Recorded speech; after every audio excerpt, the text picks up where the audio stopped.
Guess what time it is? It's grilling time! That's right. And this time we are grilling some beef. Oh, that's right. Now this tri-tip is grilled to perfection, juicy and tender. And then of course we're gonna raise the stakes a bit and top it with a California style salsa. Oh, now there's something I could sink my teeth into. You could and you will. Always. Hey guys, it's so much fun. We're grilling today. Yay. I'm Chris. I'm Wesley. My teeth-sinking Loon. You're a teeth sinker. Yeah. I don't know. Anyway, I'm giddy because we are cooking this beautiful tri-tip steak. Yes. It's one of those steaks. Oh, I'm going to start. Okay, what I'm going to do is it's like California style. We're going Santa Maria style. Santa Maria. We're doing it West Coast style. So this is a tri-tip. This is about a 2.5 pounder.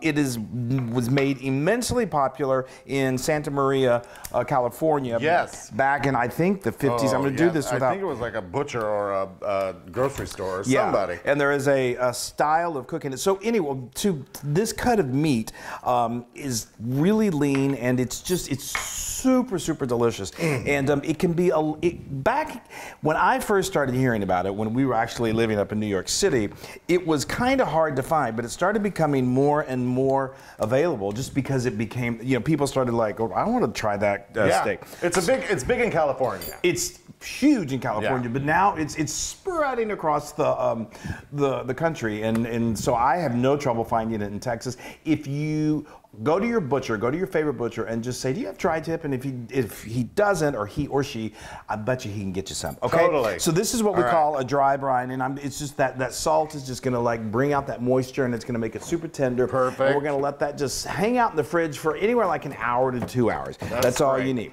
And now, while the Loon is going to make salsa. I'm making Santa Maria style salsa. What? Yeah, we're going all Santa Maria. Okay, so now we have a 28 ounce can of diced tomatoes. There we go. We drained. Oh, you did drain those. We did drain them. I mean, they're still juicy. But if you want to use fresh tomatoes, that's about 3 medium-sized tomatoes. Now we have some Anaheim peppers. We are going all West Coast. We've got 2 Anaheim peppers we've seeded and we've chopped it up nicely. Anaheim peppers are pretty easy to find. They're very mild, which is great. If you can't find them, you could use jalapeno peppers and just make sure you get all those seeds. Totally. And, oh, that smells so good. And now we've got a half an onion. This is a white onion, and we've chopped it. On that, I was just going to say a sock. So on the onion, I always have to, interject. Yeah, I know, but it's very common in this also to use green onions or scallions. I didn't have any, so you can also use white onion. Yes. All right, and we've got 3 stalks of celery that have been chopped. Yes, and then we have a 1/4 cup of cilantro. Yum, yum, yum. Yes, if you hate cilantro, you could just use parsley. It's a salsa. You got cilantro and salsa. All right, so now that's Worcestershire. We've got a teaspoon of Worcestershire. A teaspoon of distilled white vinegar. Yum, yum. Then we have a teaspoon of dried oregano and a teaspoon of dried basil. We are going to town. Now we've got garlic salt. We've got 1 or 2 teaspoons. It depends on how many, how salty you like it. I can't talk today. Oh, Lord. And now we've got a bunch of lime juice. Sorry, I'm screaming over you. Boy, that's This is the juice of 2 limes or 2 tablespoons, did you say? Yeah. So this is really, it's kind of unique. And, we're from Texas, so obviously salsa we just live on. Totally. I was raised on, I think my baby formula was raised on salsa. So this is something about the oregano and the Worcestershire sauce and that vinegar. It really is unique and so delicious. It really is, and it's bright, delicious, and on that beef. It goes perfect. Forget about it. I mean, everyone in California will say the two are meant to be together. Totally. Okay, now I am going to go, while we're mixing things up, I'm going to go ahead and make a rub that we're going to put on the meat before we throw it on the grill. Fabulous. So this is 2 teaspoons of ground black pepper, and then I've got 2 teaspoons of smoked paprika. Or no, I'm sorry, that was 2 teaspoons of just good old chili powder. Use your favorite. This is 2 teaspoons of smoked paprika. That is a flavor boost if you've ever had a flavor boost before. And then this is a tablespoon of dark brown sugar. I love the kind of molassesy flavor. And then we've got a teaspoon of This is ground mustard, and then 2 teaspoons of garlic powder. That's a good rub. It is a good rub. It's a good rub, That folks. is a good rub. And How you coming I'm there? mixing this all Isn't that up. beautiful? Yes. Oh, and you have to let it sit for a little while. So it's perfect. While the meat is sitting and hanging Yeah. out, so can the Yeah, this will salsa. sit and let all those flavors just meld together. Okay, we're going to let those flavors meld together for about an hour, and then it's time to bring it all together. Yay. Okay, Yay. Here we go, baby. So now this is a decent amount of rub, but that's okay. It takes it beautifully. I'm going to go ahead and just use my fingers to adhere this to the meat. It's so flavorful. And I love this. Now, I'm not sure if y'all are familiar with a Santa Maria style grill. Are you? I am. Well, I am.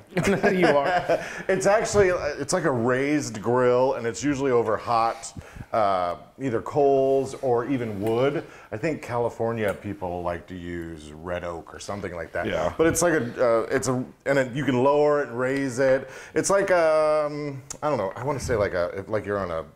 It's like on a pulley type thing. Yeah, and you're like at a big old party, and everybody's like, "Yay, let's have some fun!" And it just allows, let's have fun. It's eat meat and have fun. It allows the barbecue pit master to sort of have easier control over the temperature that you're using. Right. You can get it closer, get it further apart. Yeah. The circulation is always good. But most of us don't have a Santa Maria style. Get that right there on the side. Oh, okay.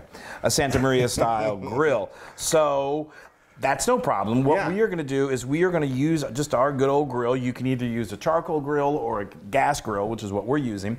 And we're going to set up our non-direct heat and our direct heat zones. Yes. So we've got 2 zones. So we've got the 2 side burners on, and it's basically going to act like we're roasting it for a little bit. We're going to close that lid, and it's going to go for, probably about 15 minutes. And then we're going to turn it over, and then we're going to let it go. Put it right on that heat. And then we're going to sear it up. Yeah, all right, go. My hands are meaty. You wash your hands. I'm going to go grill this meat. All right.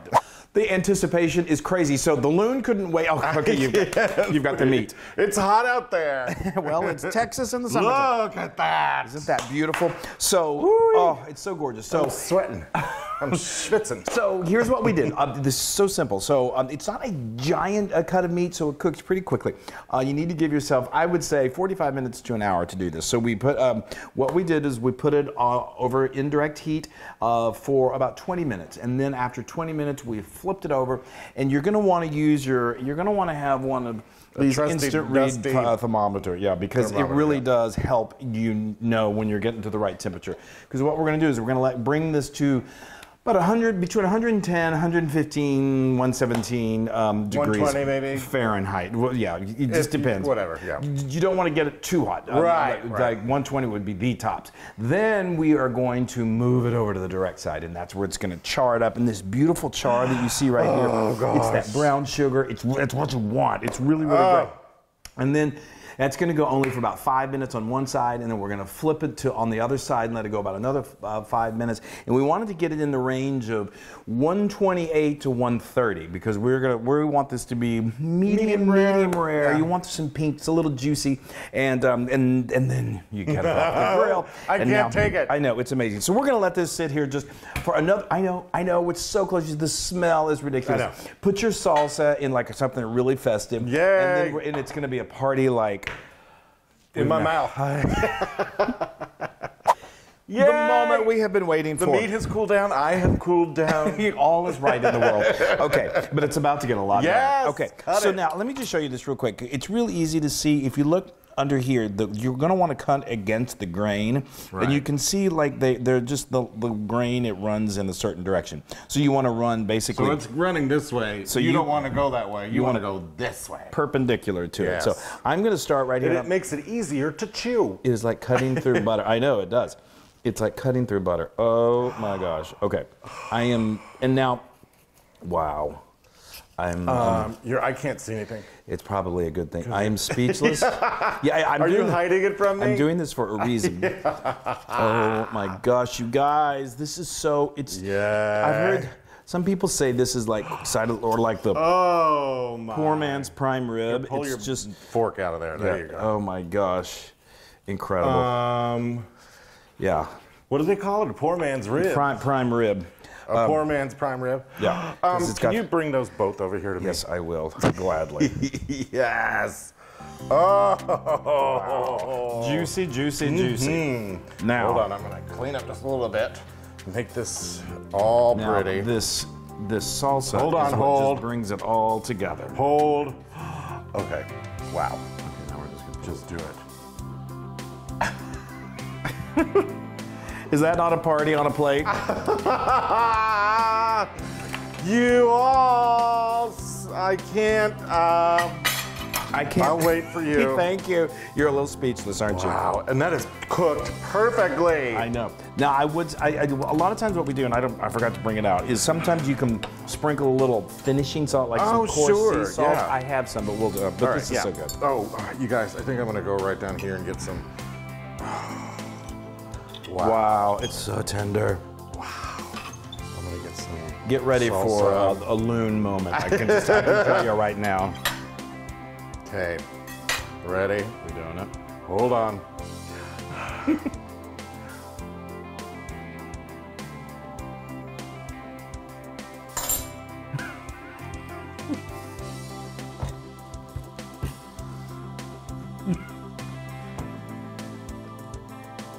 Wow. There are things Wesley loves in this life, and then there are things that are this. I know, that's like. Don't go into a coma. Oh, that just It melts in your mouth.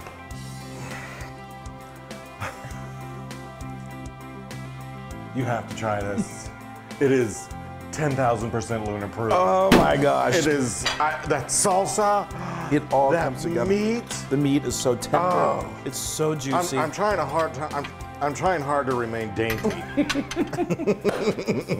You guys, if you've never made a TriTip before, get your hands on one and make this.